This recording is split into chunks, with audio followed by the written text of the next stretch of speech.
Master the art of suggest reporting advice in English. Hello, language enthusiasts. Today, we'll dive into an important aspect of English grammar, reporting verbs for advice. Our focus will be on the verb suggest. We will look at how we can use suggest when reporting advice, a crucial tool for mastering intermediate English grammar. So, are you ready? Let's jump right in. Suggest is a verb that means to propose an idea or a plan for someone to consider. It is often used when giving advice or recommendations. Example: direct speech. You should visit the museum, said John. Reported speech. John suggested that I visit the museum. In the reported speech, suggest is used to report John's advice.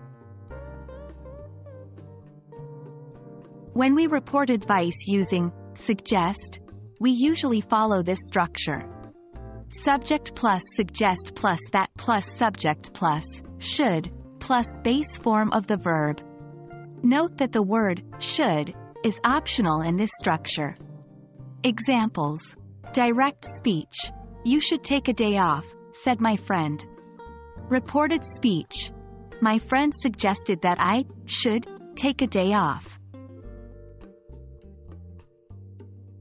Another way of using suggest is with gerunds. A gerund is the base form of a verb with ing. The structure becomes subject plus suggest plus gerund. Example: direct speech. How about going to the park?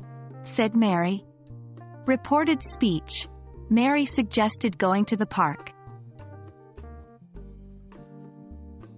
Please note that we do not usually use suggest with infinitives, the to form of a verb. This is a common mistake many learners make. So, remember to use suggest with that or with gerunds. Incorrect. Direct speech. You need to practice more, said the coach. Reported speech. The coach suggested to practice more. Correct.